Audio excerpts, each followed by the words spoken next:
Now we're really going to focus in on that. But before I start, when I got back to the hotel last night, I was still kind of wired up, so I turned on the TV. How many of you watched Soledad O'Brien's show on Latinos in America? It was on CNN last night. Nobody else? I was the only one who watched Obama on Letterman. Yeah.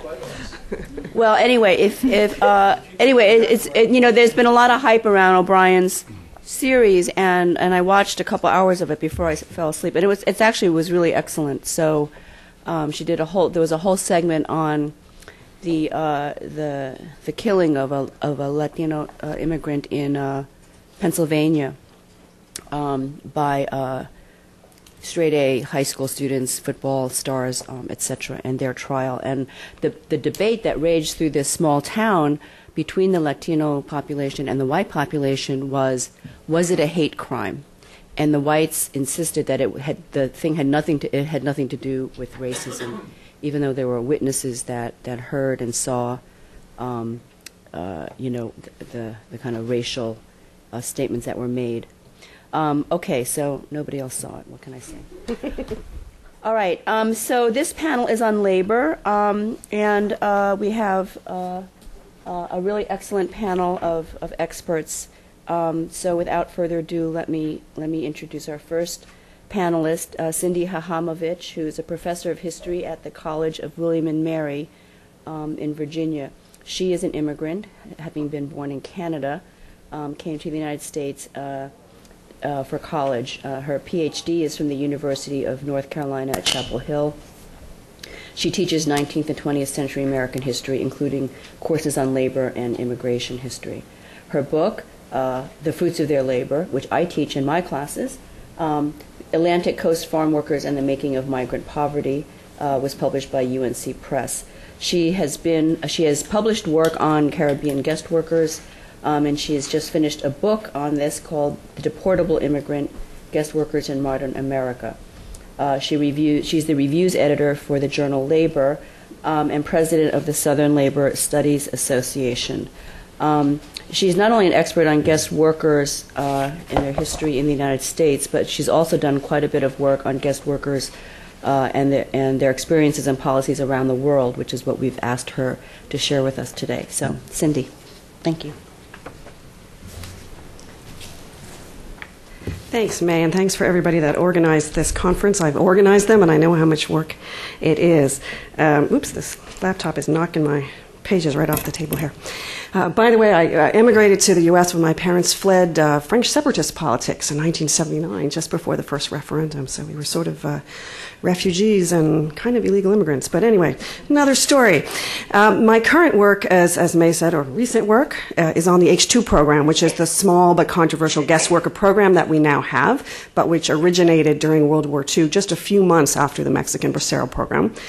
It's now primarily a Mexican program, but it was primarily 80% a Jamaican program for most of its history. And as you've gathered, one of the key bones of contention in the current fight over immigration reform is the question of whether the H-2 program should be replaced or supplemented with a larger and perhaps less regulated guest worker program. And I should mention that this is an idea that has been proposed during every debate about immigration reform since World War II. This is a conversation that seems to happen every decade or so. But instead of giving you the history of H-2, which I could happy to do during the Q&A, I'm going to talk about the global history of guest worker programs, because I think that this larger perspective helps us understand why these programs came about, what political and economic purposes they serve, and why, often despite the best intentions, the U.S. programs have devolved into such harsh systems of servitude. Now, guest worker programs go back to the late 19th century, so it's a lot of ground to cover in 15 minutes, and I'm probably at 14 now. But there are three main phases, and I'm just going to give a couple of examples from each of these phases. And the first period is the 1880s to the Great Depression. The second was World War II to the oil shocks of the 1970s. And then the third, the oil shocks of the 1970s to the present. And you might notice that the H-2 program actually covers the latter two of those phases. Now, guest worker programs were born in the late 19th century at a time of rising international migration, heightened nationalism, and just as immigration restriction legislation was starting to appear around the world. And the most revealing example, I think, is the Prussian one. And so I want to start there. Prussia only exists as an entity, as a unified nation in 1871. And by the 1880s, it's undergoing rapid economic development. And Prussian farm owners in the eastern provinces were recruiting tens of thousands of Polish farm laborers in the 1880s. Now, there were already lots of Poles in Prussia, in part because Prussia had annexed part of Poland. And partly because of that and the nationalist sentiment in the unification period, we get sort of a hue and cry over who's a citizen and who's not, who's an alien and who's an insider.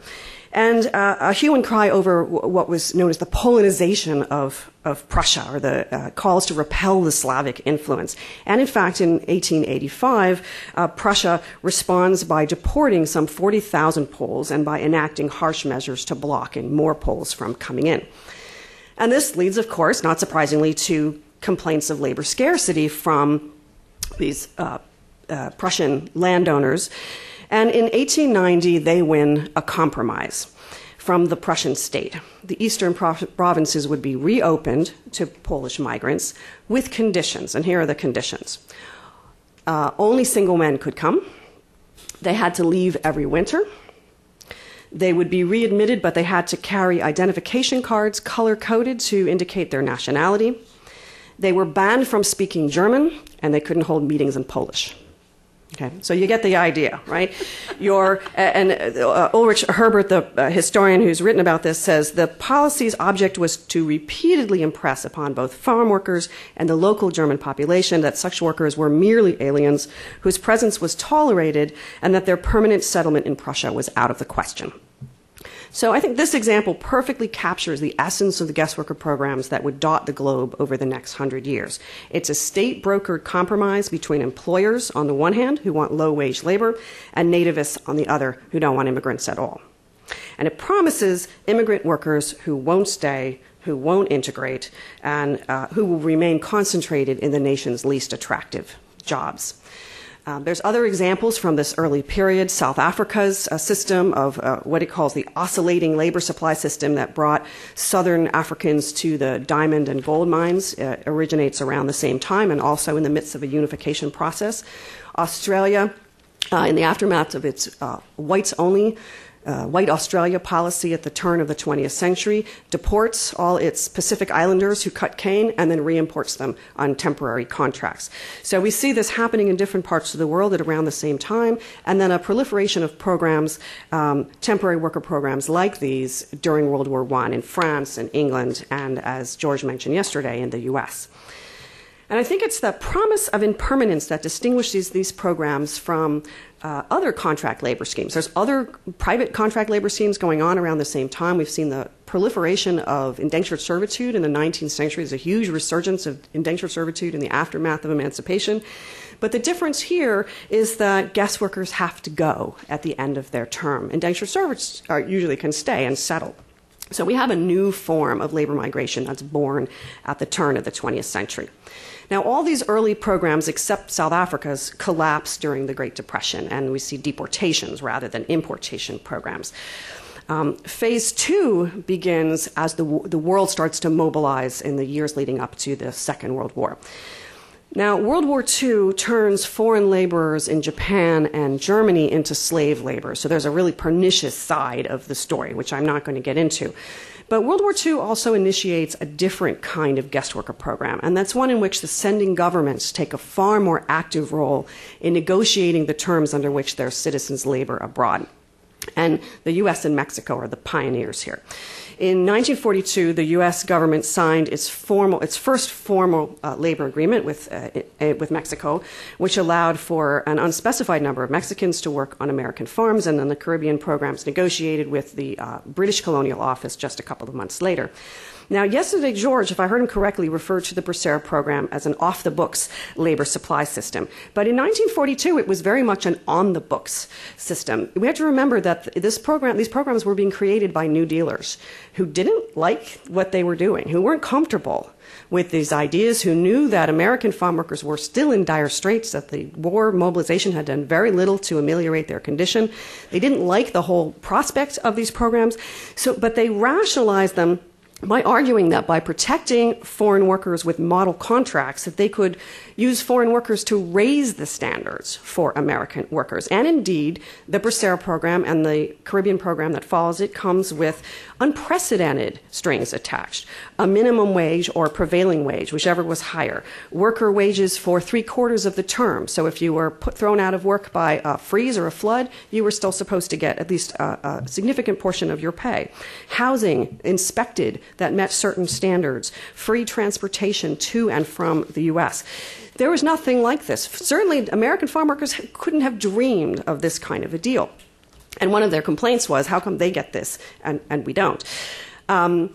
Unlike earlier guest worker programs, which were basically private arrangements with state authorization, these early World War II programs made the U.S. responsible for the care of Mexican and West Indian workers while they worked in the U.S. And in fact, Uncle Sam brings in guest workers on battleships, recruits them, screens them, transports them, houses them, feeds them, heals them, and repatriates them. It does everything but employ them, and that it subcontracts them out to do. For a little while, the U.S. actually delivers on its promises, and there's lots of problems, but by and large, the story's pretty positive for just a few years. After the war, however, when these programs continue, the U.S. dials down its participation in 1947, leaving employers to really take over these programs and run them as they saw fit. And the federal government also left employers with the power to not just import, but to repatriate the workers that they brought in. So this was an employer-driven system, and the employers could drive workers out as well. So, for example, when thousands of West Indian guest workers in Florida in the 1960s went on strike massively in a series of strike waves, they would be deported massively and often at gunpoint, and then put on a U list, an undesirable list, which we would call a blacklist, to prevent them from coming back into the country. Okay. Now, that's the U.S. programs, and the sort of good news of the 1940s turns into bad news pretty quickly, and all the sort of problems that George was talking about yesterday get worse and worse over time. But at the same time that these U.S. programs are expanding, we have millions of guest workers working in Europe in the post-war period. No problem. 30 million guest workers go from the periphery of Europe, the rural periphery of Europe, from Spain, from Italy, from Ireland, from Yugoslavia, into the industrial center, which had been flattened by the war, and they need people to build it back up again. France and Germany are the biggest importers, but Switzerland is 30% guest workers, a workforce made up of 30% guest workers by the 1960s. Now, conditions varied from country to country and even within countries, but guest workers in Europe still enjoy more protections than they did in the U.S. And I think this is an instructive point here, because their states, not employers, tended to dictate who could come and who had to leave. And while conditions in the U.S. got worse over time, in Europe they tended to get better for two reasons. One is that European states competed among themselves for guest workers. But also because in Europe, guest workers labored in highly organized industries. They weren't just in agriculture, as ours were. They were in metals. They were in auto. They were in construction. They were in unionized industry. And the unions there pretty quickly figure out that either they're going to be undermined by these people, or they better make sure that the guest workers get the same sorts of benefits that European workers got. And they also eventually begin to fight for their right to stay in the country, and a huge percentage of them actually do stay in the countries in which they work. Now, all these programs still become more controversial over, how did we go from 5 to 1 in that amount of time? 1 minute. Well, I don't have a 2. That was a trick. Okay, no, I'm good. Don't worry. I'm good. So all these programs sort of fall from grace. The Bracero program ends. Just stop me. The Bracero program falls from grace in 1964, and the European programs start to follow suit. And the oil shocks are the death knell of the European guest worker programs. The only programs that survive. Phase 2 was the H2 program in the United States, and South Africa's program, which is the longest running in the world. But the oil shocks bring about phase 3, which is the countries, of course, benefit from the oil shocks are the Gulf states of the Middle East, and they start bringing in guest workers, mostly from South Asia and from the Philippines in massive numbers. And just to summarize here, the the Gulf states by 1983 are the workforces in the Gulf states are half guest workers by 1983. So this is a huge movement of people under different conditions. There's something new here, and that's the use of the importation of highly skilled guest workers. So we have not only guest workers coming to do the dirty, the dangerous, and the difficult work, but computer programmers and engineers and doctors and nurses and so forth, who tend to be treated a little bit different, but still not integrated into the local society. And then we see a shift in the 1980s to the Pacific Rim, both to people going into the oil-producing states. And there we see a new change, and that's the feminization of guest worker programs, the rise of what we might know as the maid trade. And that led to new abuses that we haven't seen before, because the home is the most dangerous place precisely because it's private. And I visited recently with the mission for migrant workers in Hong Kong in the spring, and where I learned that guest workers there, domestic helpers as they're called, they're all women, make $300 US a year, which is not a lot of money here, and it's not a lot of money there either. And that mission has helped women who have been raped, who have been starved, who in one case was made to sleep for 5 months with her employer's dogs. And if they complain, they have 2 weeks to leave the country. If you're dismissed, you have to leave. So there's really no recourse. So to conclude, recent guest worker programs in the U.S., in the Middle East, and the Pacific Rim have failed as efforts to protect labor standards, to make immigration temporary, or to regularize illegal immigration. Yet as labor supply systems designed to regularize wages, to hold down the cost of sugarcane cutting in Florida, diamond mining in South Africa, construction work in the Middle East, childcare in Montreal, they have been unmitigated success stories, and this was their purpose.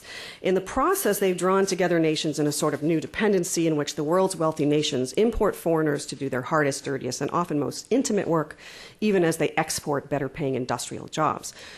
Now, the scale of these migrations is bigger than ever. If you gather guest workers and all the family members they support, it's usually 6 to 1, into one migration nation, as a New York Times reporter put it, they would add up to at least 500 million people, or the third largest nation in the world. And the remittances they sent home in just 2006, $300 billion, was nearly 3 times the world's foreign aid budgets combined. Can we imagine a guest worker program that is not exploitive? I'd say yes and no. For all the problems, the European programs in the 1950s and 60s were far better than their U.S. counterparts. But it's hard to imagine that situation being repeated here. American unions have enough trouble defending their own members, let alone foreign workers, and officials of the U.S. state have been feeble and often craven guardians of guest workers' rights. A vigilant Secretary of Labor could do a lot to protect guest workers' wages and health and to protect guest workers from supplanting domestic workers, but vigilant labor secretaries are only one election away from unemployment themselves. The only real way to safeguard workers' rights is for workers to do it themselves. And guest workers have proven themselves willing to try. They've not been complacent pawns of their employers.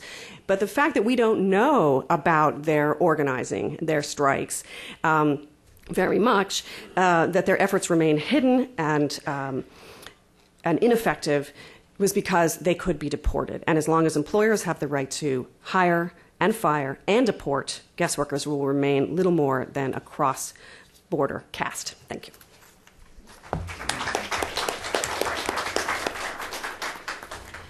Around the world in 80 days. Okay.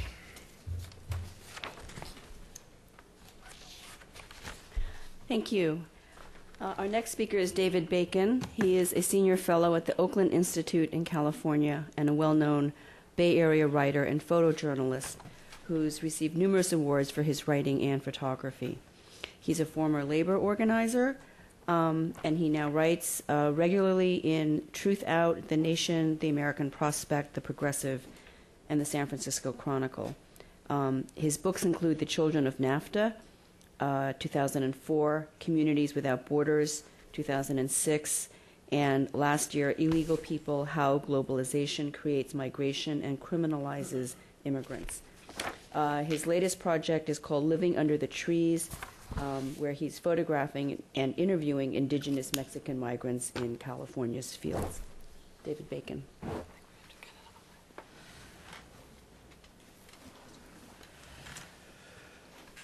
Buenos días a todos y todos. I'm a photographer, so I'm going to show you some pictures while I'm speaking today. Great.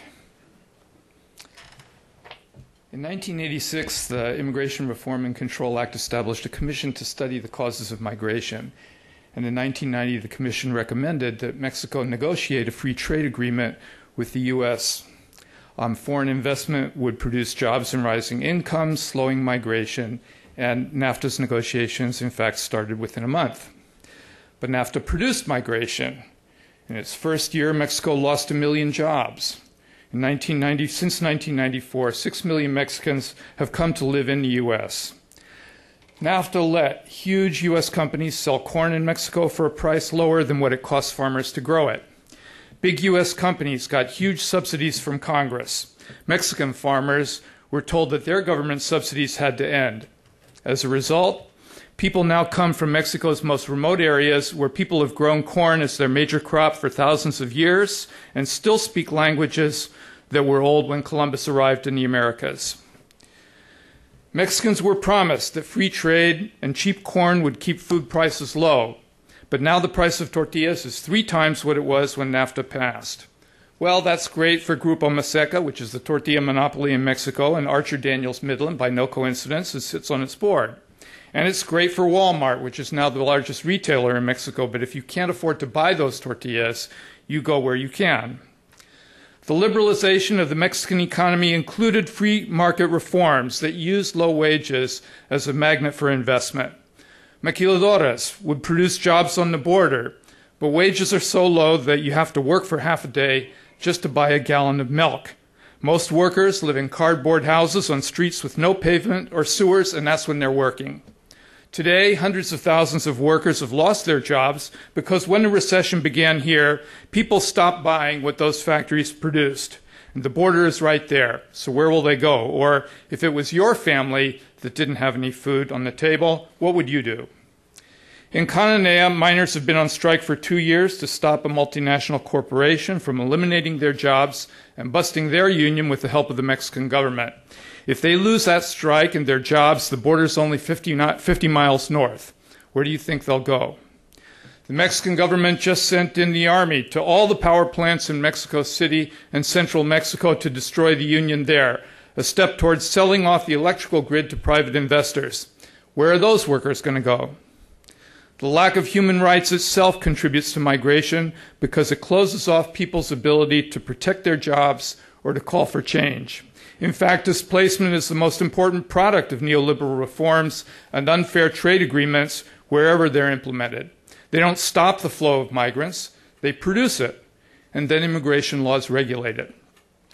In fact, displacement and migration aren't a byproduct at all, because the economic system in developed countries like the United States is dependent on the labor that displacement produces. Without the displaced workers of Mexico or Central America or the Philippines, we'd have no agriculture, no meat packing, no building service industry, no construction, very little health care. So to employers, really, migration as a labor supply system is not broken. In fact, it works pretty well. First of all, it's inexpensive. If 12 million undocumented workers got the average wage received by other workers here in the United States, it would cost employers billions of dollars. Companies depend not just on workers in the factories and the fields themselves, but on the communities from which they come. Because if they stop sending workers into this system, then costs rise. And yet no company pays for a single school or a clinic or even any taxes in those communities. Workers pay for it all through the remittances that they send home. Structural adjustment policies require Mexico, the Philippines, and other countries to cut the government budget for social services, so remittances actually pay for most of whatever social services those communities get. And at the same time, the migrants that are produced by this process are increasingly criminalized and have far fewer rights than the people around them. They pay taxes and Social Security, but they don't get disability, retirement, unemployment insurance, things that workers fought for here and won in the New Deal. In fact, for people without papers, the New Deal never happened. Under the Bush administration, we saw a high-profile series of immigration raids in which people were sent to prison for using bad Social Security numbers or for walking through the desert across the border. No-match letters resulted in the firing of thousands of workers, and the administration tried to make such firings mandatory. Agreement between the police and ICE led to enormous abuses like those committed in Phoenix by Sheriff Joe Arpaio. We're creating a huge bureaucracy. ICE now employs 15,000 agents, making it the second largest enforcement arm of the federal government.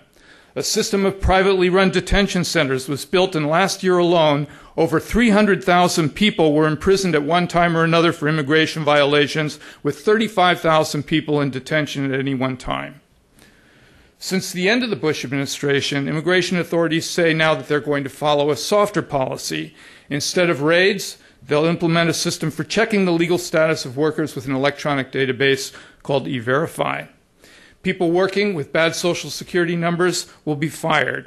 And last month, in fact, 2,000 young women on sewing machines in the Los Angeles factory of American Apparel were fired. And 1,200 janitors in Minneapolis are being fired right now, even as we speak.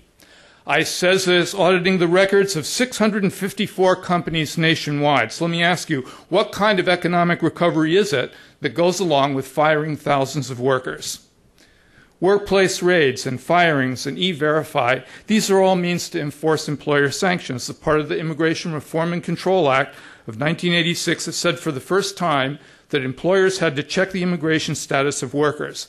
Well, that law essentially made it a federal crime for an undocumented person to work. Now, they say sanctions were never enforced, but tens, in fact, hundreds of thousands of workers have been fired since 1986 for not having papers. And nobody keeps track of that number because those workers don't count. ICE says sanctions enforcement targets employers who pay illegal workers substandard wages and force them to endure intolerable working conditions. But curing intolerable conditions by firing or deporting workers who endure them doesn't help the workers, and it doesn't change the conditions, and that's not who ICE targets anyway. American Apparel pays better than most garment shops in Los Angeles. In Minneapolis, those 1,200 fired janitors get a higher wage than non-union workers because they belong to a union and they had to strike and fight to get that wage to begin with. ICE is punishing undocumented workers who earn too much or who become too visible by demanding higher wages and organizing unions. And despite the notion that sanctions enforcement punishes those employers who exploit immigrants, at American Apparel and ABM, the employers were rewarded for their cooperation by being immunized from prosecution. So really, this policy only hurts workers. And what purpose does criminalization serve? It's certainly not to force people to leave. In fact, immigration enforcement doesn't keep people from crossing the border or prevent them from working. But the fear and the vulnerability that they create does make it harder for those workers to organize or for unions to help or to represent them, and that pushes down wages. But the main purpose of enforcement is political. Michael Chertoff, who should get an award for truth-telling, I think, explained this purpose really clearly. He said, there's obviously a straightforward solution to the problem of illegal work, which is you open the front door and you shut the back door. Well, opening the front door means that corporations and contractors recruit workers abroad and give them visas which essentially say you can only come here to work, and if you don't work, you have to leave. People recruited this way never become citizens, they don't vote, and they never get any political power. And closing the back door means you can only come if you're recruited. So you militarize the border and threaten those people who cross it with prison, and you make it impossible for people to work if you haven't been recruited. Chertoff emphasized that contract labor and enforcement are intimately related, that you can't have one without the other. He said a guest worker program is not only necessary for the economy, but is actually a way of enabling enforcement. Now, Chertoff may be gone, but that policy remains.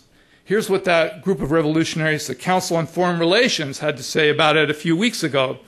They said, we should reform the legal immigration system so that it operates more efficiently, responds more accurately to labor market needs, and enhances U.S. competitiveness. That means a labor supply policy.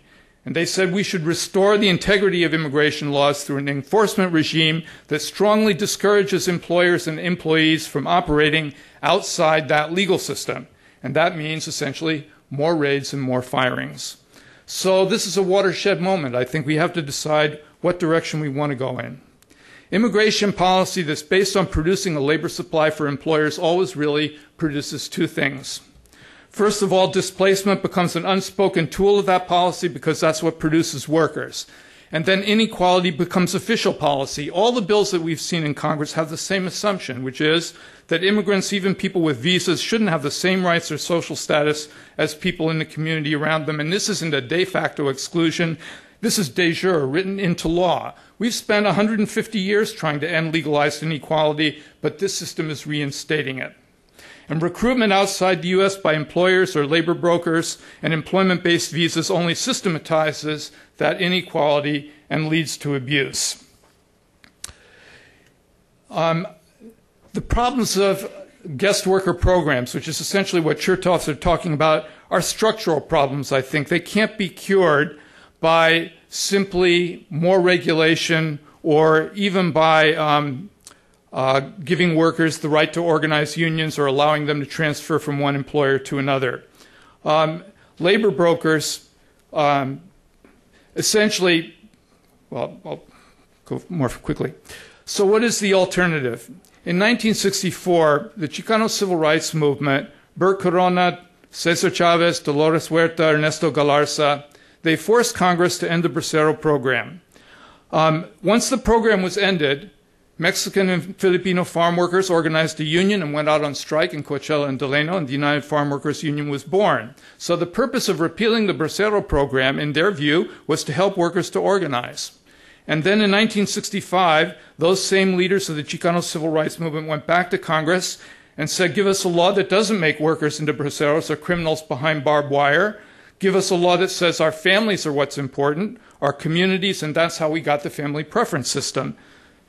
We didn't have that before. The Civil Rights Movement won us that law. And what was the goal of the Civil Rights Movement? Was equality, not just in law, but in fact, and not just equality of rights, but economic and social equality. So what is today's alternative? We need what brings us closer to equality instead of increasing inequality, what will help immigrants to organize and advocate for their own welfare. So to raise the low price of immigrant labor, workers have to be able to organize. And permanent legal status makes that easier to organize, whereas guest worker programs, employer sanctions, enforcement, and raids all make organizing much more difficult. People need legal status, which means green cards, the easiest way under which workers can exercise their rights. We need a broad legalization program without fines that's quick, accessible, and that covers everybody. We need to remove the legal structure of inequality and vulnerability, so employer sanctions should be repealed. We need to enforce labor standards rather than immigration status in the workplace and stop treating immigration violations through the criminal justice system. All workers should be allowed to get Social Security cards. People are already paying into the system and they'll need the benefits. Social Security should not be used as a system for immigration enforcement. We need to give workers a means to come legally at the same time, which means expanding the number of family-based green cards. If there's work for thousands of guest workers, we have to make it possible for people to apply for green cards instead. And to stop increasing the undocumented population, we need a rolling registry date. Demilitarizing the border is part of this as well, too. Stop using federal courts for immigration violations and dismantle the detention centers and eliminate 287G. But ultimately, we also need to renegotiate trade agreements and stop structural adjustment programs. We're not against migration, but we should be against forcible migration. Marcy Kaptur has a proposal in Congress for hearings on the effect of NAFTA, and I think that's a good place to start because what it would do is it would help us to face the truth about what really happened during the years that NAFTA has been in effect in both of our countries. In the end, we need to repeal any part of a trade agreement that causes the displacement of people and oppose any new ones that do. And we'll have a good opportunity to do that with the introduction of the Colombia Free Trade Agreement into Congress this coming year. It makes no sense to promote more free trade agreements and then to criminalize the migration of the people that they displace. So is there a common ground for these kinds of reforms, especially during an era of high unemployment? Well, there is if immigration reform is linked to jobs. If we convince the administration to set up direct jobs programs to reduce unemployment and job competition, that will help us to get immigration reform as well, too. Sheila Jackson Lee, the congresswoman from Houston, proposed including jobs programs in immigration bills, which is another very good idea, I think.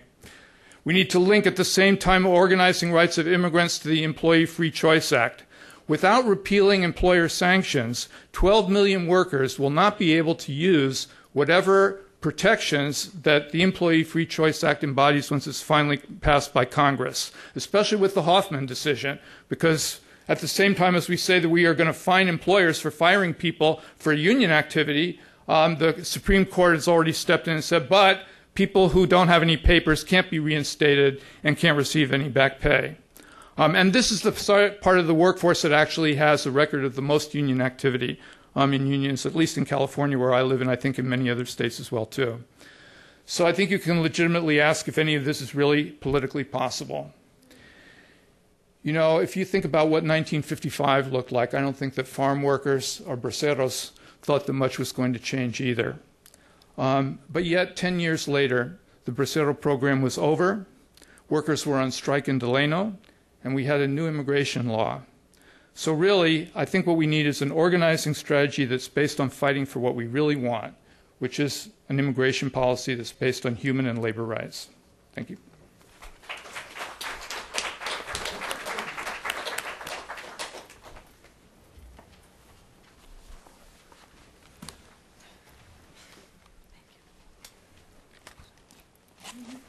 Turn this thing off too, yeah. Chairs move.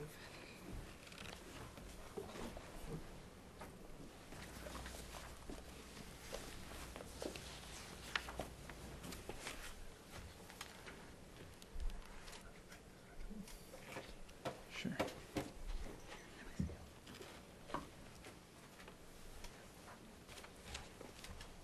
Our next panelist is Tamar Jacoby. She is President and CEO of Immigration Works USA, a national federation of employers working to advance better immigration law. Tamar is nationally known as a journalist and author, and she describes herself as a leading center-right advocate for immigration reform. Her articles have appeared in the New York Times, Wall Street Journal, The Washington Post, The Weekly Standard, and Foreign Affairs, among others, and she is also regularly a guest on national television and radio. She is author of Someone Else's House, America's Unfinished Struggle for Integration, and editor of Reinventing the Melting Pot, The New Immigrants and What It Means to Be American. From 1989 to 2007, she was senior fellow at the Manhattan Institute, and before that, a senior writer and justice editor at Newsweek, and formerly a deputy editor of the New York Times op-ed page. Please welcome Tamar Jacoby.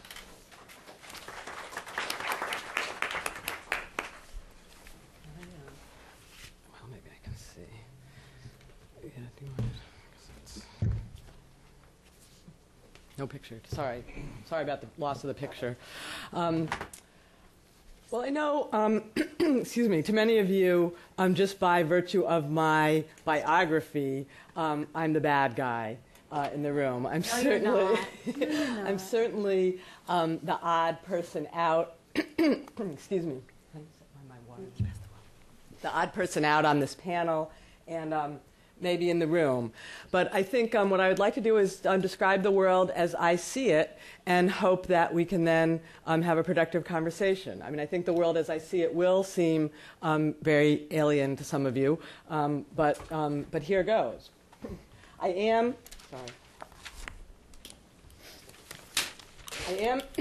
president of an organization that, excuse me, president of an organization that tries to mobilize employers around the country to fight for immigration reform.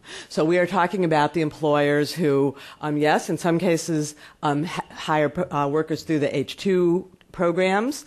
Yes, employers who hire workers who are here legally. Yes, employers who hire people who are not here legally.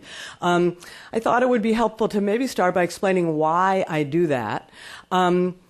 The reason is that I was, as you heard from my biography, a former journalist, a former book writer, a veteran of the comprehensive immigration reform wars, and I decided in really 2006 to start mobilizing employers organizing employers, frankly, because I thought they were in a position to make the best case to the public and to the center-right lawmakers who we needed to move in order to pass a bill.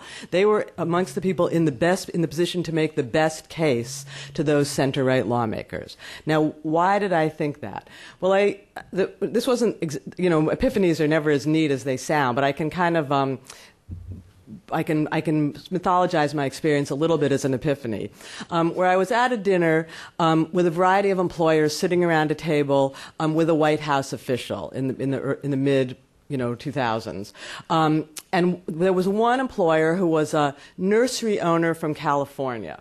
And we went around the room and, typical as you go around a table, ask people, why are you here? And this man stood up and he said, well, I own a nursery in California and I employ about 200 workers. 200, majority of them are immigrants. I can't really vouch for what their real status is. But they are amongst my best employees, I wish my son was as hard a worker. He didn't say American workers I'm displacing. I wish my son was as hard a worker. I wish my son had the same kind of values that they have, and I wish my son was as patriotic as they are. This man is in a position to, I think, speak to his. He's in a position to make the case that immigrants are good for America, to push back against a kind of nativism that I think is what's blocking immigration reform. In a position to make that case in a way that I believe is very credible to other Americans. I mean, when left of center people making arguments about rights make that case, it's powerful to certain Americans. But when you have employers making that case in a right of center way, I think it has a certain kind of power. I also believe that employers like this man and the employers I work with care more and have more of a stake than anyone in getting immigration on a legal footing. Now, we'll talk about the difference between good and bad employers in a moment, but a man like this who's investing his family savings in his business, and I believe big national name brand corporations whose brand names are at stake, they have more than a stake in anyone in getting their businesses on a legal footing. McDonald's does not want to have the brand tarnished when there are raids that expose them as hiring undocumented workers, and neither does this man want to lose his livelihood in an employer raid. So I believe that there is a category of workers, and a category of employers, and we'll talk about what percentage in a minute, who have more stake than anyone and are more eager to fight for putting immigration on a legal footing than anyone in America. And I believe that they're effective voices, trusted in their communities, particularly small business owners, in a position to speak to legislators, centrists. The Gallup poll recently asked Americans which institutions they trust most. Big business was at the bottom. Media and Congress was near the bottom. Interestingly, faith leaders even were in the middle. Military was at the top, and small business owners were second. So I see the employers I organize as a kind of, I call them my Jimmy Stewart employers. Obviously, they're not the only type of employers who hire immigrants or unlawful immigrants.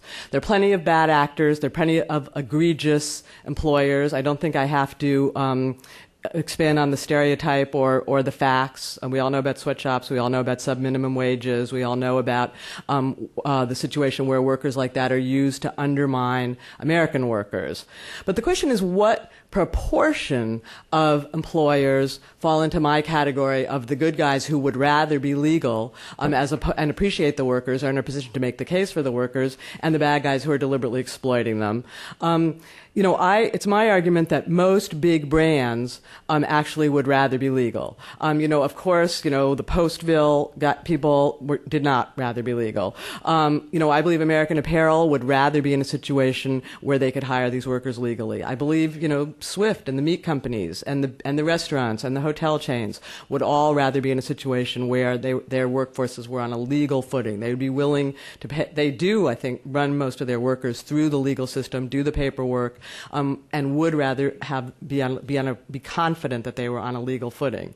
The Social Security Administration suggests that at least 75% of the unlawful workers in America are being run through the paperwork process, that at least 3/4 of these employers are paying payroll taxes. And if they're paying payroll taxes, they're paying a legally sanctioned, either usually prevailing or minimum or some kind of wage. So at least that puts at least 75% in my category of the Jimmy Stewart employers as opposed to the exploitative bad guy employers. Now, obviously, we can't make a system just for the good guys. You do, any kind of law enforcement system, you have to be able to catch the bad guys. But nor would you want to make the opposite mistake. Nor would you want to assume, making an analogy, that all citizens are violent criminals and base your criminal justice system on that and your social order on that. That would lead to a kind of draconian enforcement, I would argue, police state that none of us would want to live in. So before I get to the nitty-gritty of the labor issues, I'd like to step back just a minute and talk about sort of my diagnosis of why the system is broken or what's broken about the system. Basically, I believe that immigration is economically driven. People are coming here to work. And the problem is that our quotas don't match the flow driven by supply and demand. So it's not about It's what drives immigration, I believe, is the force. I mean, I think probably everyone in the room agrees, actually, that is the forces of global supply and demand. It's American, the demand, and with the demand side being as important. American fertility rates are going to reach replacement level by 2020. Education at the low end, and I always say if there's one set of numbers you need to understand immigration today, it's that in 1960, half of all American men dropped out of high school and looked for unskilled work. Half. Today, less than 10% of American men drop out of high school and look for unskilled work. Immigrants come at the high end. They come to fill PhD jobs. 2/3 of the students in American computer science and education programs are foreign-born. They come to fill high-end jobs, and they come to fill low-end jobs. And the point is, to a large extent, are complementary rather than competitive with American workers. They're filling in niches that we're not particularly filling, and because they're complementary, I believe, are leading to job creation and to jobs for Americans up and down the economic chain. If you're a Japanese investor and you're trying to decide, am I going to open a restaurant in New York or in Tokyo, you open it in New York because you can hire the busboys there. You can't hire the busboys in Japan. You can hire them in New York. That's a job for an American chef. Work for, I'm almost running out, and I'm not even to the substance. Job for an American chef. Job for an American, jobs up and down the scale. Job for an American chef. Job for an American architect. More work for American insurance company. More work for American food producers. The point is, supply and demand generates a flow of about 1.5 million a year. We give out about 1 million visas.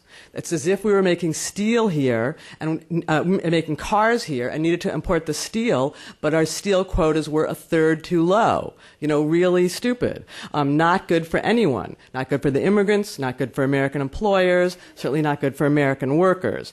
And like prohibition, very hard to enforce. In order to enforce such an unrealistic law, you need draconian enforcement of the kind that David Bacon was demonstrating and that we all see in the newspaper, with a more realistic system that recognized our legitimate labor needs rather than, I would argue, demonizing our labor needs. You could have realistic enforcement that wasn't draconian, that was more like labor laws. So the better answer, in my view, and I'm going to have to talk really fast now, is a system that's where quotas are tied to our legitimate market needs. Not open borders where anyone can come, not no regulation, but not trying to fight the dynamism of the world economy, rather recognizing, accepting, and harnessing that dynamism. Quotas that would float up and down with market need. Now, we can argue about how to do that. Do you tie it to the unemployment rate? Do you use a market-based escalator of the quota numbers? Do you use a commission? It's an argument we're going to have into the details in coming months, I believe. But a system where the quotas float up and down with market need.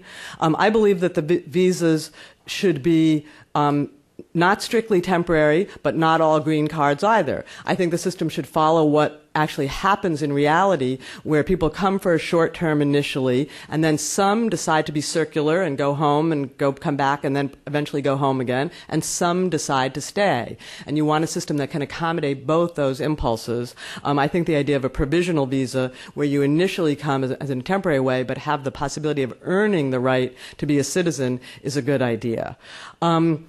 Plus reasonable enforcement, plus, of course, legalization. Now, just to talk quickly about labor issues, economists look for and have a great deal of difficulty finding displacement effects. Economists look for and have difficulty finding significant wage effects. People have looked at, obviously the fight between George Borjas and people who think the wage effects are lower. George Borjas is the hawk, so to speak, the person who thinks the wage effects are highest. Well, even he, when he accounts for the fact that having more workers will attract more capital, for example, as my Japanese example, even he, when the workers attract more capital, even he says that over 20 years, the wage effect is in the 4 to 5% range for people that are similar to immigrants, the people with the high school dropouts.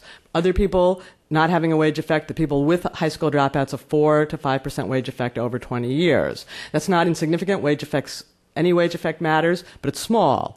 And I think the demographic complementarity I talked about, where the immigrants aren't really competing with the with much of the native-born labor force, explains why there's little wage effect. I'm not saying the wage effect there is doesn't matter, but I'm saying that it's small.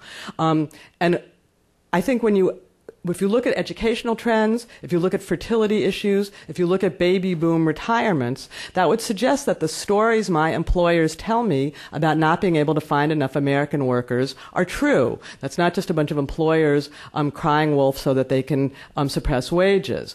Senator Dianne Feinstein tells a great story about where she didn't believe that California growers face labor shortages, and she sent out notices to all 58 welfare agencies in the state and said, where are your workers? Can we, I'm sure we can find some workers to meet these growers' needs. And they couldn't come up with any workers. In restaurants, biggest private sector employer in the United States, expecting 15% growth over the next decade. Well, we're going to have 10% growth of the U.S. labor force, so needing 15%, 10% growth of the U.S. workforce, and no growth amongst the 16 to 24-year-old workforce. That's the restaurant industry's projection.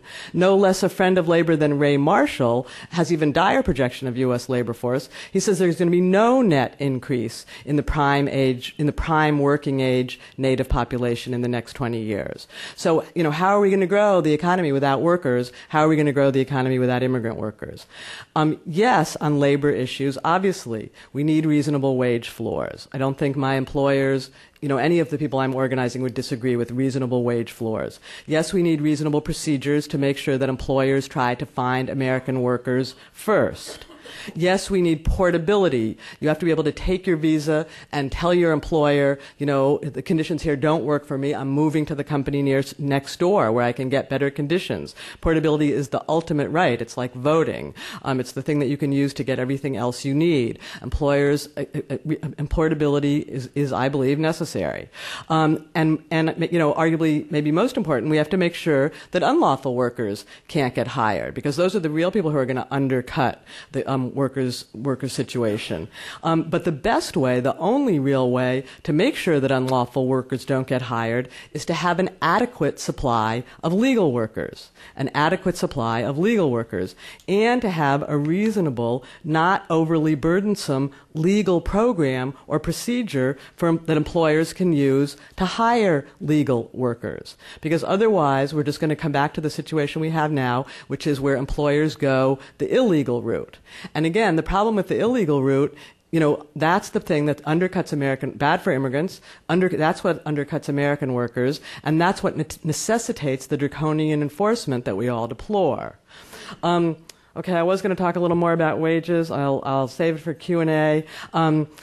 to conclude, I leave you with two things. What's broken about our system is not the rapacious employers. Yes, they exist, but they are not the source of the problem. The source of the problem is our unrealistic limits, our failure to recognize our labor needs and align our quotas with the flow generated by supply and demand.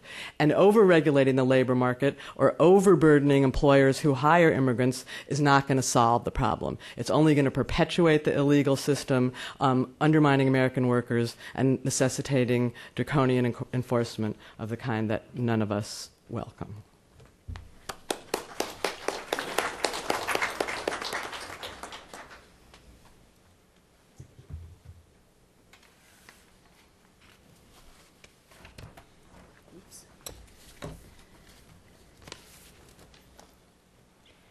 Okay, our final presentation, or our panelist, before we go to our discussion, is Jennifer Gordon. She is the Associate Professor of Law at Fordham Law School in New York City, where she teaches immigration law and labor law. Her recent articles have addressed topics of low-wage labor migration, the intersection of race and immigration, and the role of law in struggles for social justice. She's published articles in the UCLA Law Review, the California Law Review, Northwestern Law Review, among others.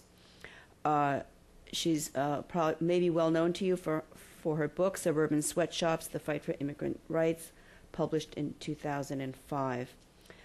Before joining the Fordham faculty, Gordon founded the Workplace Project in New York, a nationally recognized grassroots worker center that organizes low-wage Latino immigrants to fight for just treatment on the job. In 1995, she was chosen as one of National Law Journal's 40 leading lawyers under the age of 40. In 1998, named the Outstanding Public Interest Advocate of the Year, and in 1999, a recipient of the MacArthur Prize Fellowship. Jennifer?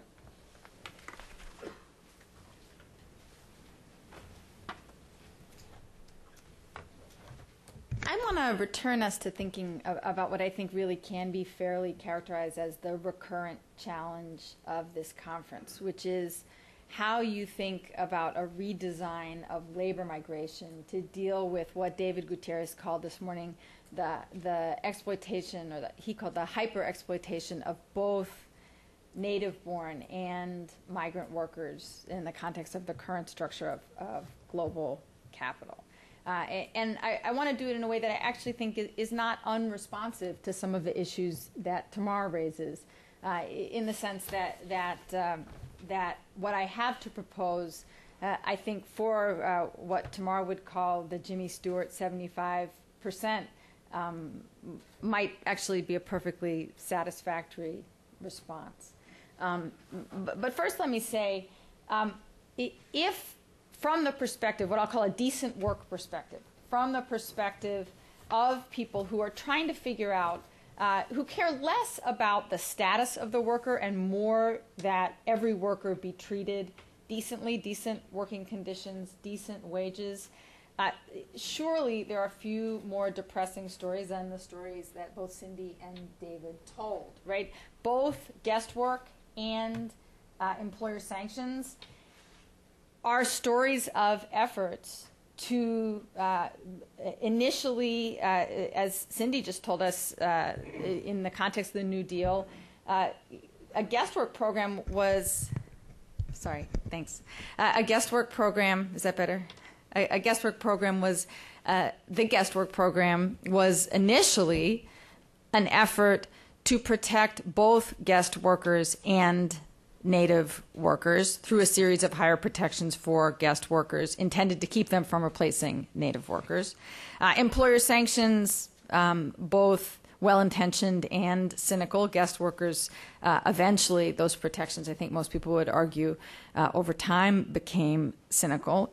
In either case, both over time in their actual functioning, as both Cindy and David explained, came to suppress wages and working conditions for immigrants, making immigrants more, not less vulnerable to abuse, making them cheaper and more appealing to unscrupulous employers, and thus in turn, more of a threat to U.S. workers, right? The exact inverse effect of what was intended. And therefore, stories of exact reverse effects of the protective effects they were supposed to have in terms of decent work. And I think the despair-inducing effects of those lead to the feeling that there is no way you really can set up a program so that it is genuinely protective of both U.S. workers and migrants, particularly a temporary labor program. And to the idea that therefore we should just turn our back on the idea of temporary labor migration. I think that's wrong as a pragmatic matter. I think that temporary labor migration, at least in the short term, is a reality. It's a reality under the current configuration of global capital. It's a reality in our vastly unequal world where employers are actively looking for low-wage workers. It seems to me inevitable that large numbers of people are going to continue to migrate to do low-wage work, particularly where we talk about countries with long histories and functionally integrated labor markets, such as the United States and Mexico, and particularly from the perspective of many of those workers, at least early in the migrant flow, much of that migration is temporary. They don't necessarily see it as permanent. However, the receiving country might like to structure it. And so I think it's a serious and also an unavoidable question, whether we can think about structuring that migration in a way that's genuinely protective both of those workers and the workers in the labor market they come into. So I am far from a utopian, and I've been working in this area and thinking about it for a very long time, and so I am hyper aware of all the obstacles, but here goes a crack at how we might think about doing it if we were going to take that challenge seriously. Let's just call this the transnational labor visa for the moment. So let's imagine that we sever the link that Cindy identified as the most, the key and most exploitive link in all guest worker programs, which is the link between the employer and the visa. That is, that the employer decides, does the worker get to stay or does the worker get to go? And that is a link that currently characterizes, to my knowledge, all low-wage worker programs. And we replace it with the following. Under an agreement negotiated between a sending country and a receiving country, the Transnational Labor Visa Program would grant a migrant a visa after she met the following three requirements. First, she joined an independent workers' organization in her country. I say workers' organization so as not to say unions, so as not to have everybody immediately think of corrupt, bought-out unions as the only possibility in countries where those are some of the only options. So that's one thing. In her home country sending community, she joined an independent democratic organization of workers, perhaps organized for this purpose, a migrants' outgoing organization. Second thing, she joined the analog of that, but in the receiving community or industry where she arrives to work. And third, she, as a condition of the visa, take a workplace standards oath, committing not to accept a job that pays less than the legal wage and to report any employer who tries to hire her at less than that wage. And that's the only way to lose the visa, is by violating that workplace standards oath. Once she fulfilled these requirements, a transnational labor visa holder would have full labor rights and full mobility, not only between jobs at her will, but also between regions of the country, between industries, between her home country and the United States. She could come and go at will. She would have the eventual right to transition to citizenship. There would not be the wall that traditionally characterizes the difference between a guest work program and an immigrant program. She'd be supported in her efforts to enforce her rights by an advocacy effort linking both the home country and sending country workers' organizations, and also linking them with attorneys at nonprofit organizations and with government inspectorates. And through her membership, she could also get access to benefits that would cross borders with her.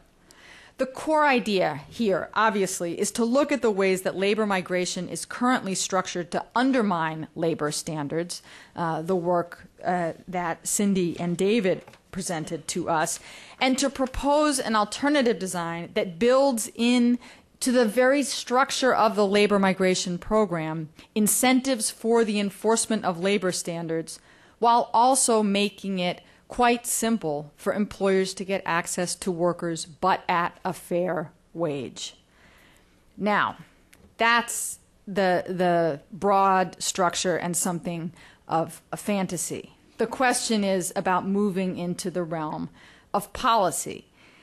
To get the transnational labor visa off the ground would clearly require a number of things that are not currently in place in, to take the most obvious example, the U.S.-Mexico context. To name just a few, the United States currently and for a long time has refused and is refusing to negotiate bilateral migration agreements. I believe I'm correct in saying that the last one was the initial Bracero agreement in the 1940s. Who the partner organizations are in Mexico, or would be in Mexico, is not by any means an obvious question, corruption in Mexican unions being only one question, and so on.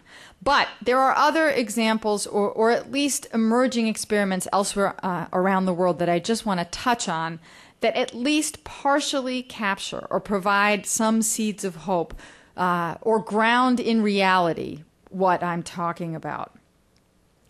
And they come from two different settings. One is from this third wave of guest work programs that Cindy mentioned. Most of her skepticism I entirely share, but there's one thing I want to highlight.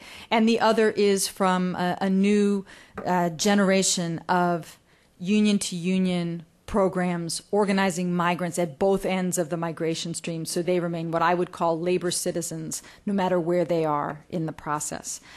So in this third phase, generally, as I said, I would completely agree with Cindy that the new guest work programs have failed to protect the labor rights of the migrants who travel under them. But there is, if you look very closely and selectively at them, there is also a new effort to experiment with protective mechanisms, largely driven by sending countries, and some of the bilateral labor migration agreements that have brought these guest work programs into being have model contracts appended, create new rights for migrants, institutionalize know your rights programs on both ends, have new, interesting, and increasingly sophisticated mechanisms for regulating labor recruiters, who are the much less mentioned and extremely damaging, but extremely damaging actors in the process of labor migration. Where this is not done, where the programs aren't established through bilateral agreements, sending countries have become increasingly active in regulating their migrants' rights, through regulating departure, regulating recruitment on the home country ground, through efforts through their consulates, through international instruments. All that said, it's very hard from the sending country perspective to fully implement or enforce these mechanisms because the power differential is vast. That hardly needs to be said. Sending countries fear emphasizing rights too much because it makes them less competitive in the global market for the sale of workers. And sending countries also have limited capacity to enforce rights outside their own territory. For rights enforcement to work, there has to be buy-in in the sending country. You need a bilateral and ideally you need a regional approach to that. So moving on to the idea of labor citizenship on both ends. There are emerging efforts, I would say in the past 5 years, with increasing intensity, really only in the past 2 or 3, to organize migrant workers in ways that are grounded both in origin and destination countries, especially in agriculture, domestic work, and construction, the places you would expect to see them with high levels of worker mobility, in two different forms these are taking. One is that global union federations, formerly international trade secretariats, the huge international conglomerations by industry of unions, are starting to issue international union passports that purport to allow their members to retain their membership in the industry-based union as they travel from country to country. I think those are largely symbolic, but they have some potential in the future. Much more meaningful and more grounded are partnerships between individual destination and origin country unions emerging around the world, as well as binational efforts by a couple of sending and receiving country unions. There is not time for me to detail these now. I'm happy to talk about them in the Q&A period, but the models range widely. They're very context-based. The reason they're so interesting is because they're emerging from specific contexts and relationships between unions, and they're responding to those contexts in ways that allow them to actually maintain, to build ties and build realistic organizing models that respond to what's actually going on in the ground in industries and migrant flows between two countries. And all of these efforts share the goal of making sure that migrants travel across borders as labor citizens, whatever their immigration status is, which is also the central goal of the transnational labor visa proposal. Now, the possibilities for the transnational labor visa obviously come into clearest focus where both of these elements are in place, right? If I was going to, as I wish I could, hand you the perfect pilot project on a plate already underway of the transnational labor visa, it would be in a place where there was a government program in place and a union program underway. There are examples. I'm hesitant to hang them up there as the silver star on the tree because they're in the context of traditional guest work programs. But there are such things. For example, Korea and Nepal. Nepal, a sending country, South Korea, a receiving country. There's a bilateral labor migration agreement. It contains rights provisions following pressure by unions jointly from both countries. Unions in both of those countries are working collaboratively to organize migrants in the construction industry, going back and forth between those two countries. That work is being coordinated by the Building and Woodworkers International, the Global Union Federation. And that's an example of legal migration taking place under a legal regime where the migrants are traveling as labor citizens. They are also organizing undocumented migrants. The effort is to protect everybody's rights equally. And in that context, where there is a legal regime and unions incorporated in that regime and migrants going back and forth, I think we're as close as we're going to get to imagining something like the transnational labor visa, or as close as we're going to get today, where migrants travel across borders as labor citizens with rights and benefits, and those are enforced both through a public effort and a private collaboration. I'm going to stop there before May hangs me by my neck, and I look forward to the discussion.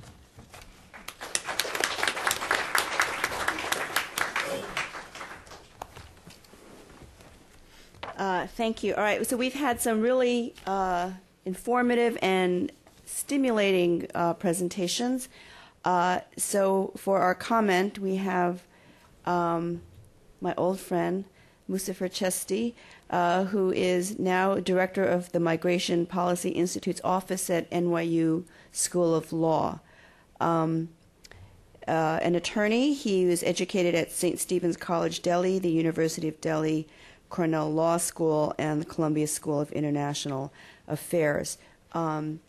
Before joining MPI, he was director of the Immigration Project for the Garment Workers Union, the Union of Needle Trades, Industrial and Textile Workers Unite.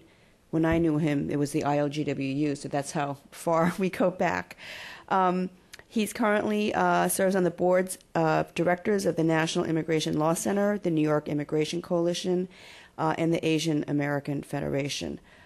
His work focuses on U.S. immigration policy, the intersection of labor and immigration law, civil liberties, and local and state enforcement of immigration law. So I think he's the perfect discussant for our panel. Moose?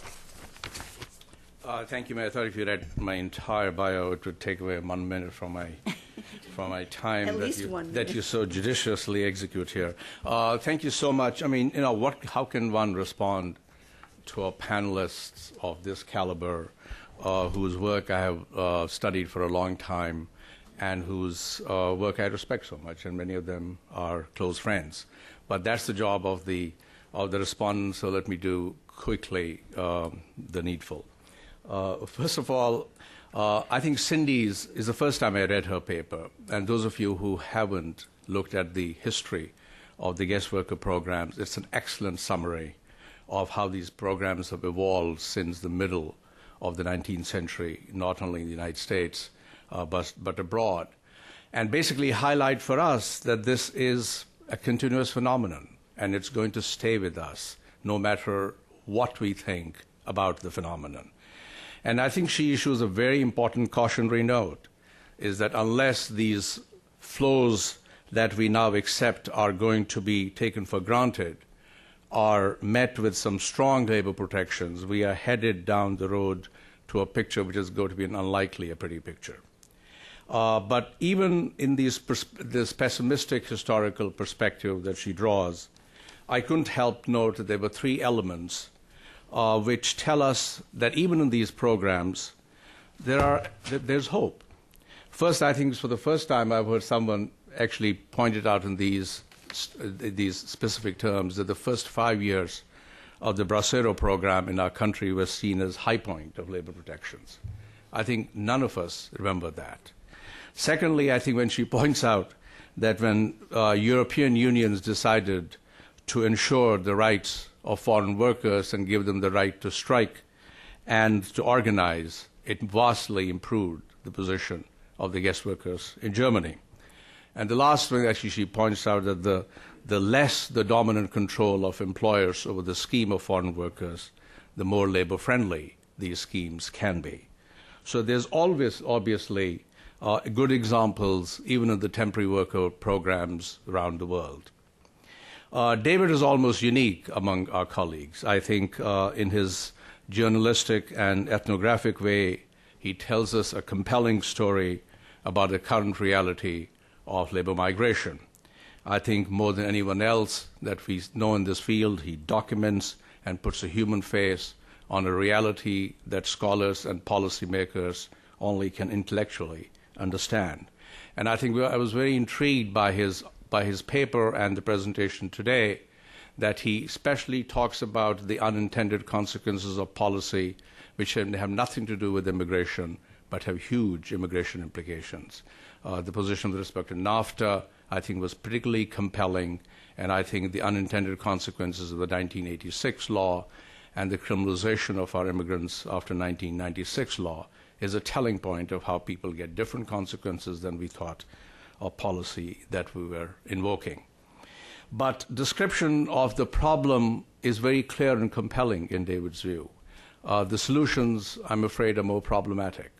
When you say that the solution is going to be a rolling legalization program, it's nothing but an invitation to an argument about open border policy. And I think we are, as a body politic, not prepared for open border policy.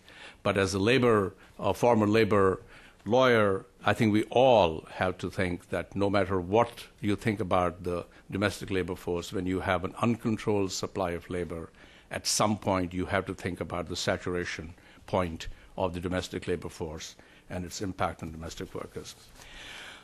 Jennifer, my colleague, what can you say about Jennifer? I think most of us know she has brought the most fresh look at the intersection of labor and immigration law among any scholar. She pushes the envelope, I think, more than any other scholar in this area. And I think the work that she has done, including on the transnational labor visa scheme, is very important for all of us to look. It's the only proposal that I know that has been editorially endorsed by the New York Times. So for that alone, you have to take it seriously. But I think, as even she acknowledged today, inspiring as this proposal is, it's at best aspirational. And I've always thought that if the domestic workers in the United States, the labor unions that I represented, got only half the rights that the transnational visa holders would get, we would all be celebrating today. I get particularly intrigued these days about solidarity oath by members, because the labor union that I came from, if they could just take the solidarity oath not to sue each other, would be in much better shape.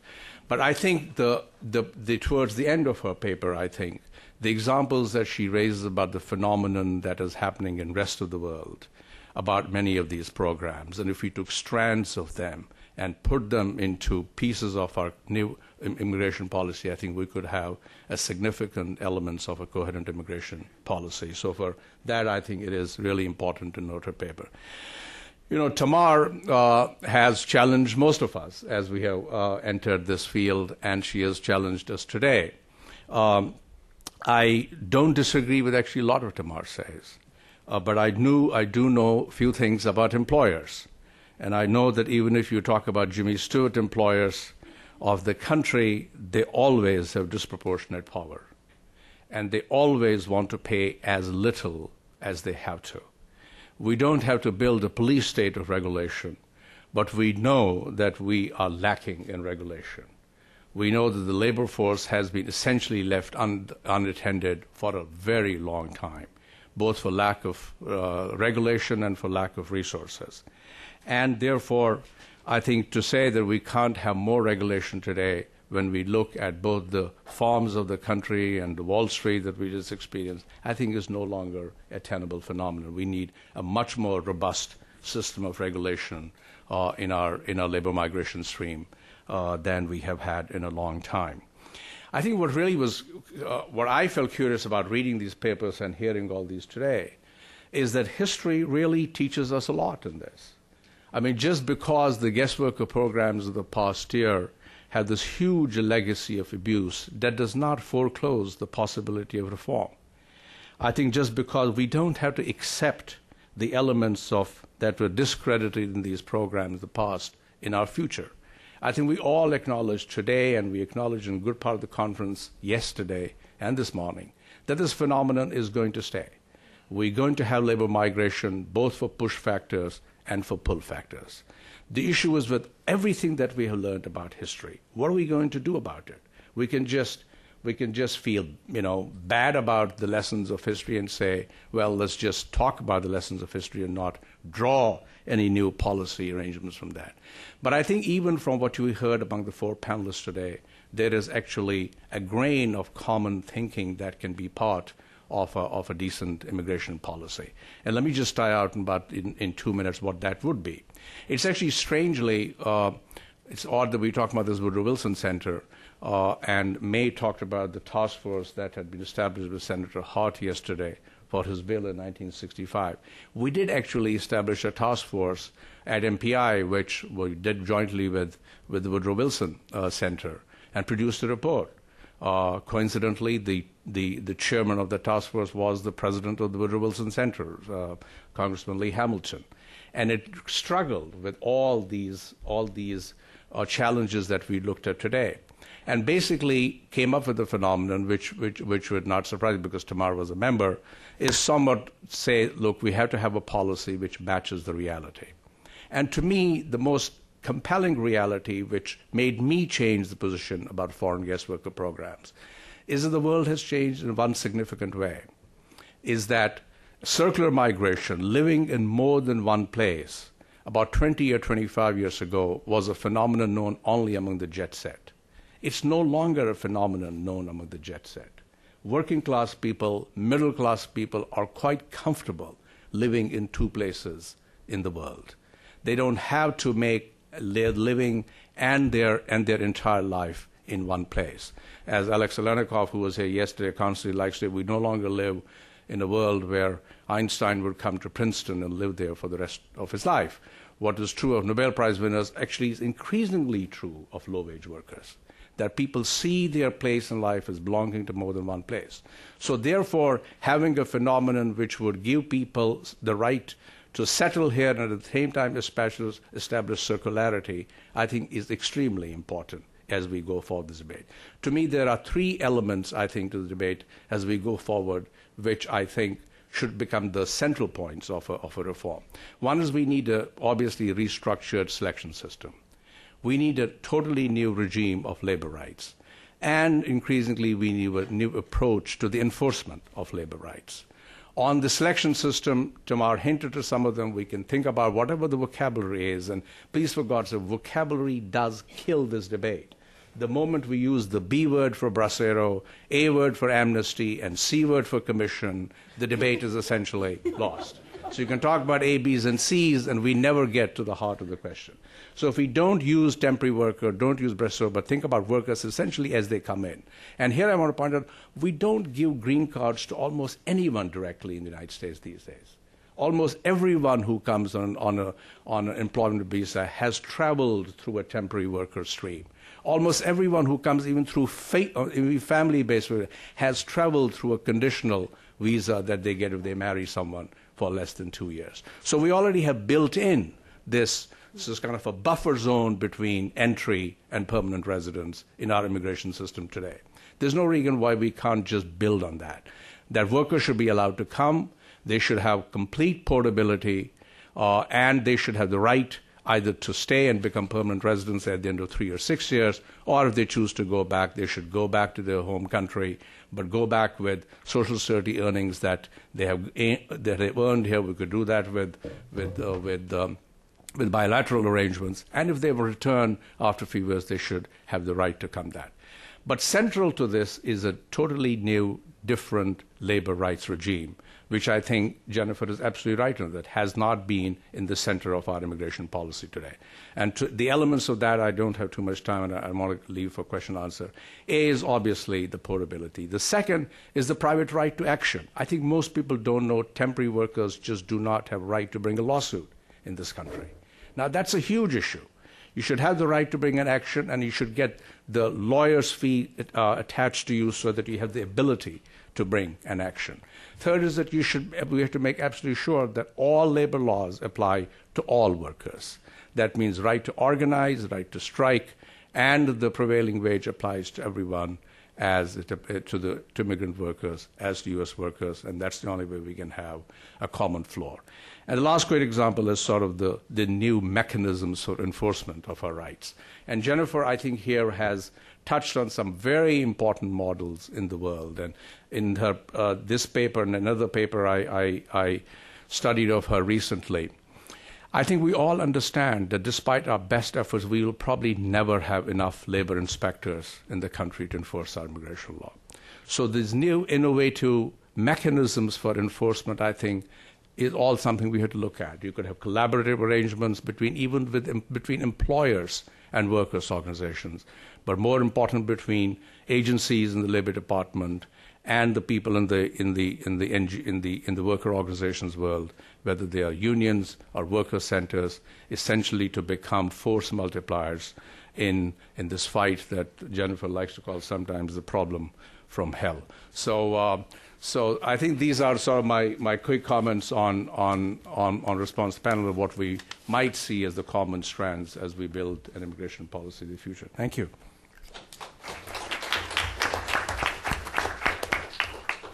Okay, thanks very much. We have about 20 minutes for discussion. I was really good at putting up the 5 and 2-minute warnings, but I couldn't put up the one that said stop. It was very hard for me. It took me a long time. Anyway, okay, so let's take a few questions. Following our past practice, let's take a few questions, turn to the panel, and then we'll see if we can do this for 2 rounds. So, George, and then the gentleman in front of him. Yeah. I want to ask you a question about the politics of immigration reform. This might be a generalization, but in the past, it seems to me, from my analysis of what has brought about substantial changes in immigration policy in this country, it has usually been these odd combinations, what we might call odd bedfellows, right, of political folks opposing, and then another group, sort of odd bedfellows. It doesn't cross traditional political lines.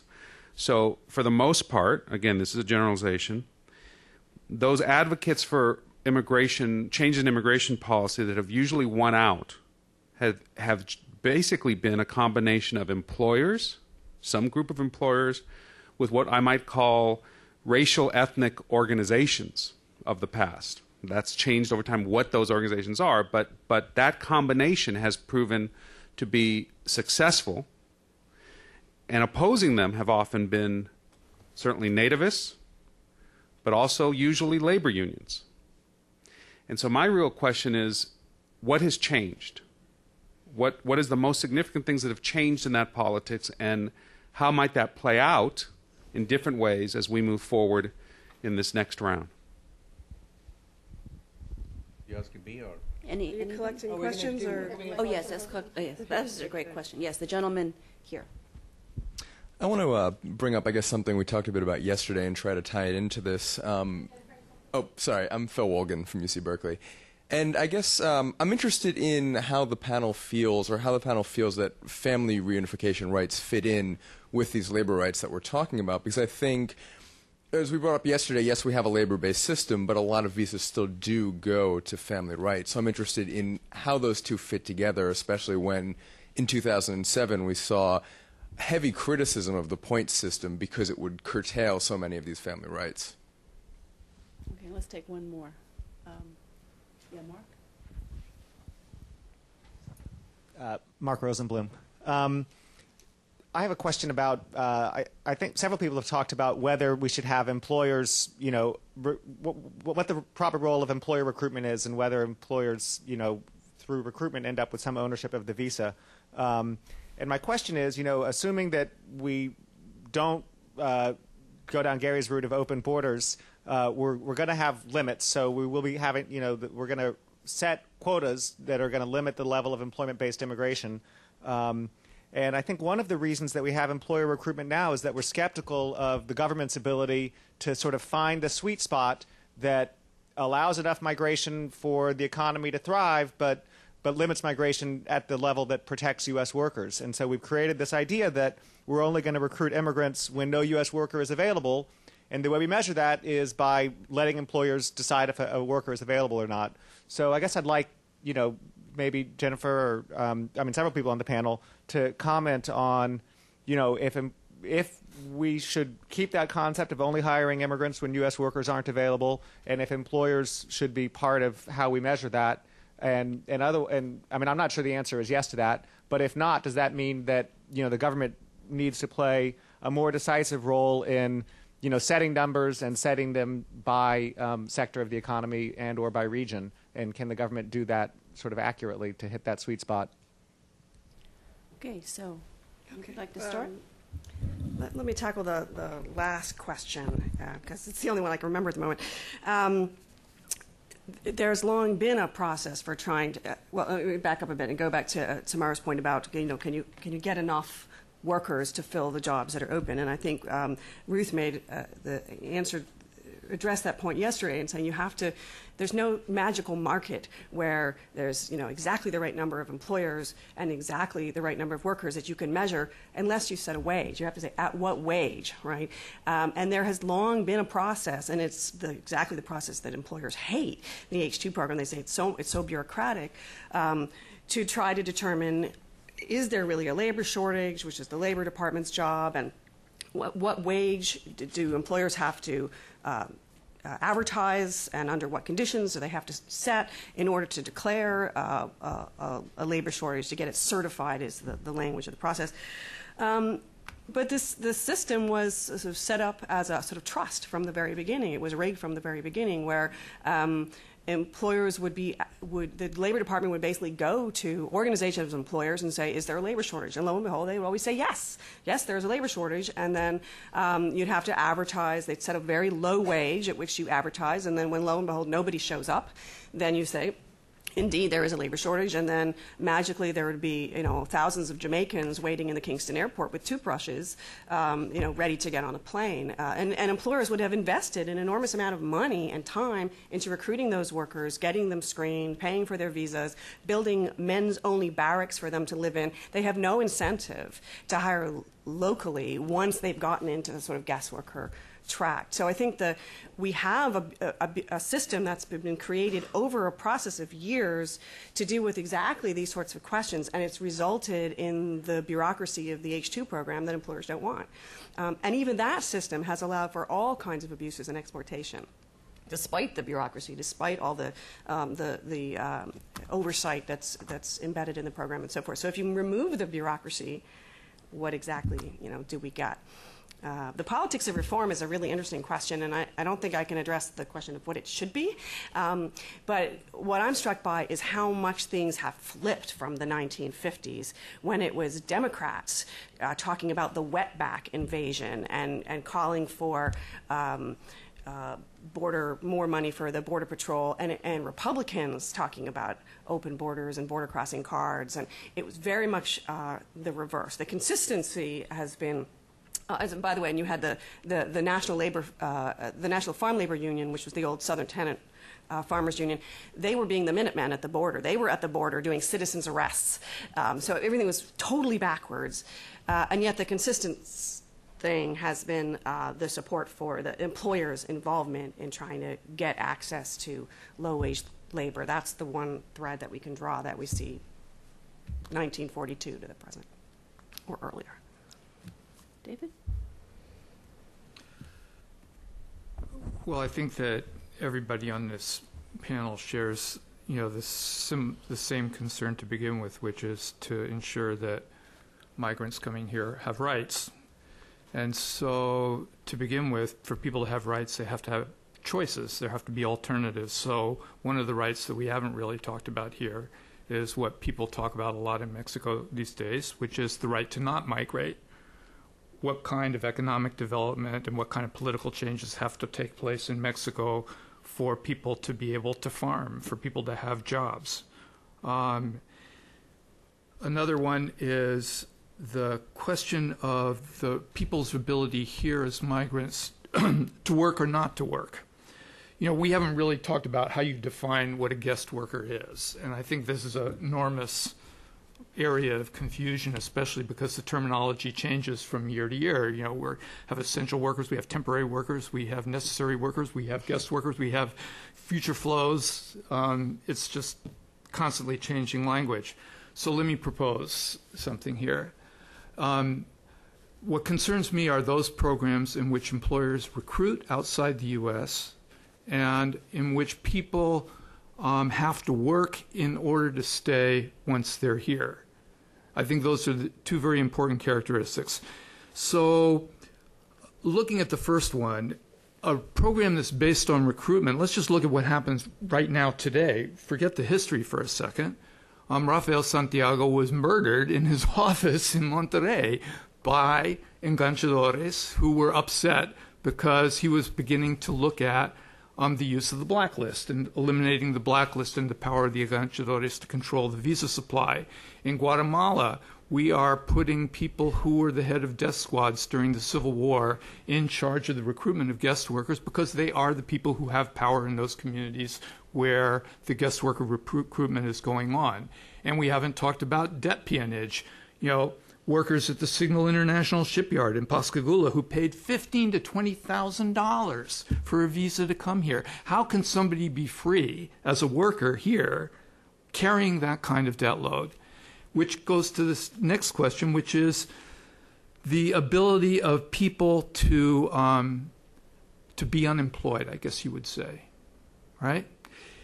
I don't think portability solves anything as a union organizer because, look, if people know that if you lose your job, if you can't find another one really fast, that you're going to have to leave, you are going to be as scared to lose your job as you would be if the employer has the ability to control the visa itself.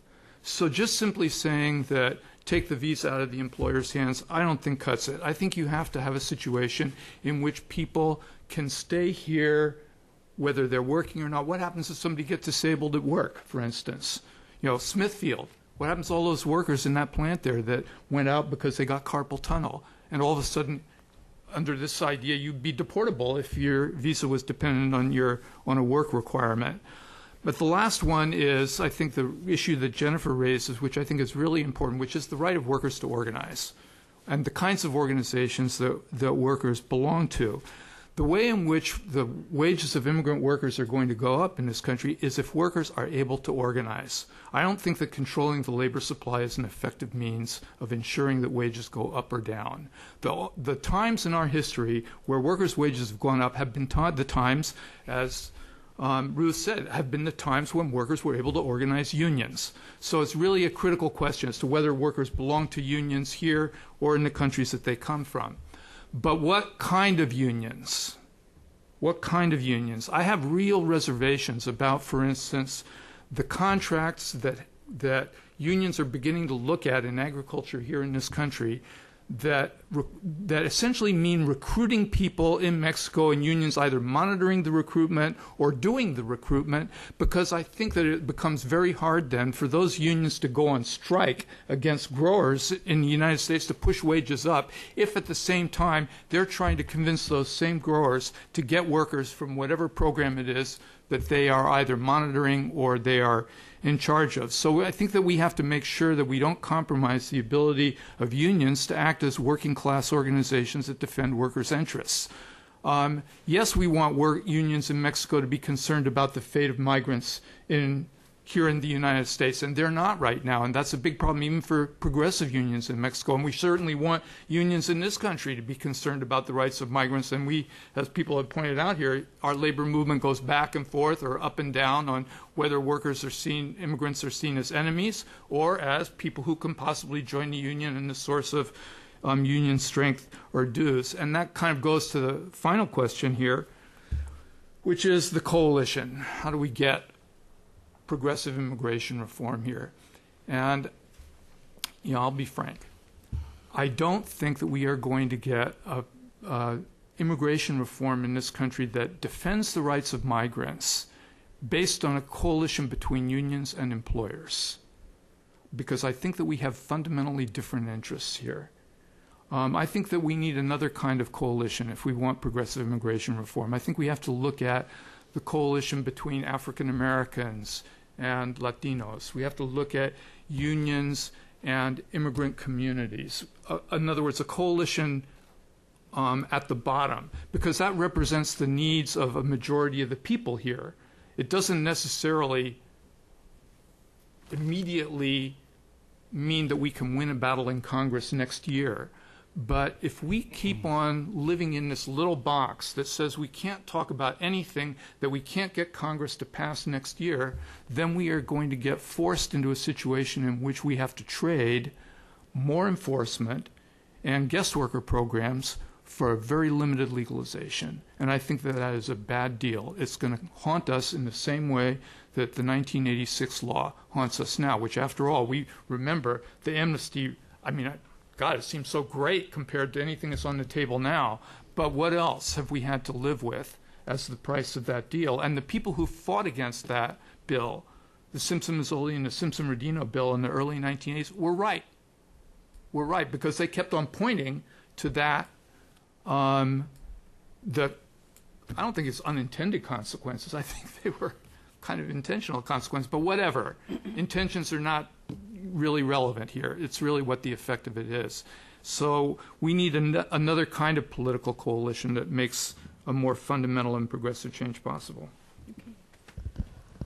Well, I'll start by responding to that. Even today in Washington, where overwhelming, at least a year ago, overwhelmingly popular Democratic president had won the heart of the country, enormous Democratic majorities in both houses of Congress. We will not pass immigration reform without significant numbers of Republicans or healthy. I won't say robust because I won't get robust, but Republican caucuses and Republican votes in both chambers, and centrist Democrat votes in both chambers. Democrats who are very worried that if they take too left a position or too progressive a position, will lose their seats to Republicans. There are 49 Democrats in the House of Representatives who won their seats in districts where McCain also won the presidency. And those people are very worried, and we have more of a challenge, I would argue, in both houses among centrist Democrats even than Republicans. So we could wait. We could say, we're going to hold out for the perfect. I've only been. What I've heard today has only kind of reinforced my sense that that's a mistake. I mean, I found the person, and I'm not sure who it was in the last panel, who evoked an image of a country where having a significant part of our workforce be outside of the law is becoming the new norm. I don't want to live in a country where a significant part of our workforce is outside the legal, the rule of law or the protections of the law, that becomes the new norm. I think we need to fix that and fix it as quickly as we can possible, even if it's not a perfect fix. And I think that means appealing to center-right legislators and center-right voters and having an argument that frames immigration reform in the American interest. I think that does mean something like the old strange bedfellow coalitions, with the difference being that I think unions are, the union movement is obviously in some state of, I won't say flux, but some state of change and debate within itself. The SEIU and Change to Win unions were very much with us in 06 and 07. AFL was, not bragging about how against us it was, but certainly I would say obstructionist. That's changed now. The AFL and Change to Win are within a reform tent, but I would argue that they're not, because what the AFL is basically for is legalization and enforcement, but no expansion of the worker pipeline to bring the quotas into line with supply and demand, which I think is the most important change, not just for employers, but for the reform to work. I would argue that, the AFL's with us, but, it's not totally with us, and it's not with us for the part that matters. So, I don't want to be... I think, I wouldn't say that the old stranger bedfellows things line up completely, but I think it's still a problem that at least part of the union movement opposes the part of the regulation that I think is most important, again, not just for employers, but for the reform to work. Now, on all these bigger questions, and maybe I'm going to try to reply a little bit to Moose here. I'm not saying that there's no room for more regulation. I would not say that. There is room for regulation. I think there are room for regulations that work. The market, even talk about the market now, it's kind of a dirty word. There's no question that many realms of the market in American life we need to look at regulation again. The question is, what's effective regulation, what's smart regulation, and what's counterproductive regulation? The H-2A program, which is now the program for their 2H, we've been talking about H-2, we haven't talked about H-2A, H-2B. H-2A is the program for agricultural workers.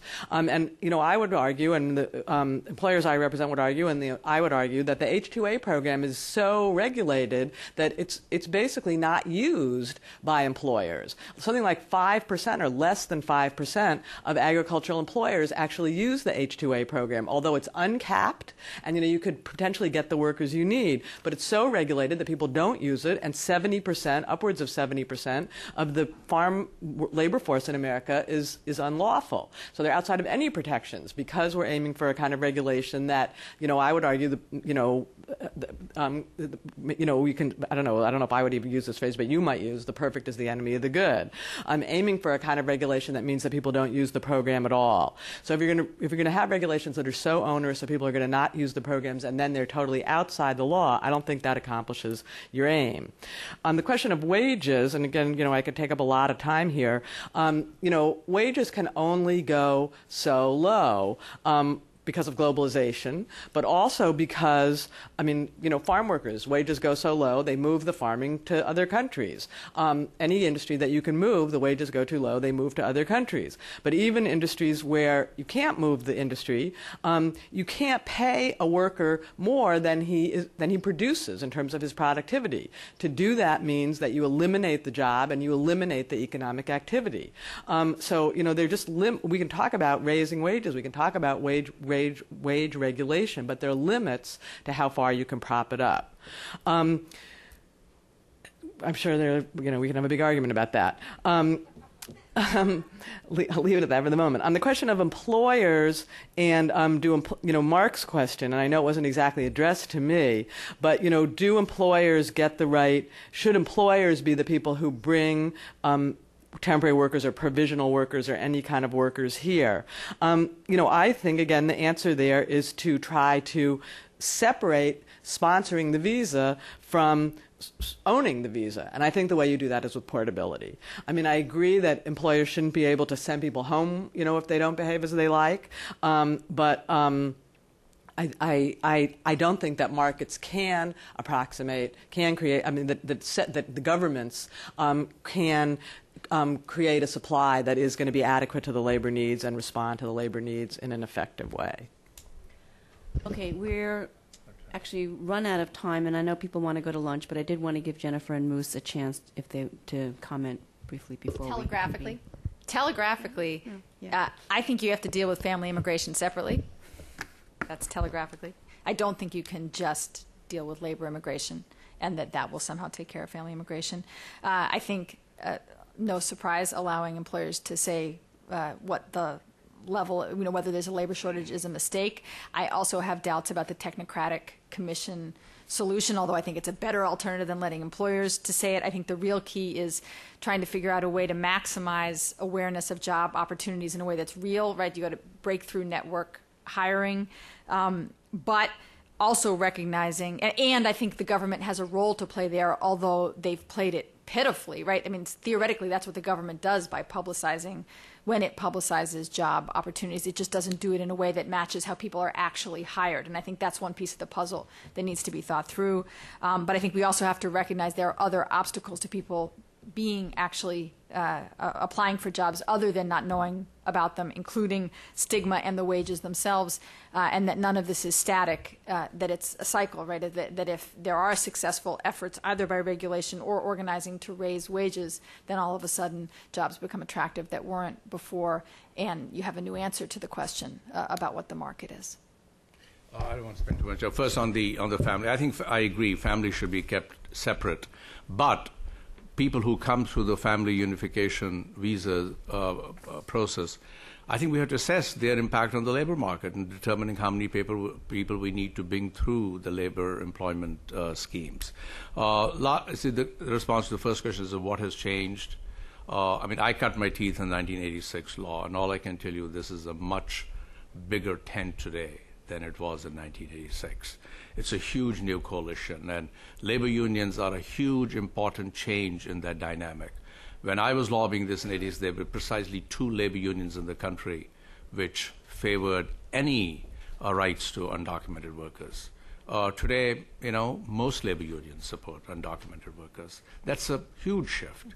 There were only organized employer groups involved in the debate in 1986, Chamber of Commerce. Today, this coalition that Tamar has built is like real employers at the table debating what they need in the workplace. That was absent, and in that regard, it's a very different group of people that are at the center of this debate. Thank you. Okay. All right, on that note, I'm going to send you all to lunch, which I don't know where it is. I assume it's across the hall. Let's thank our panelists. I think this is a really rich discussion, and I'm sure we can continue it over lunch, although we do have a special guest speaker. So if it's not across the hall, is it across the hall? It is across the hall. And we're back here at 2:30. Thank you.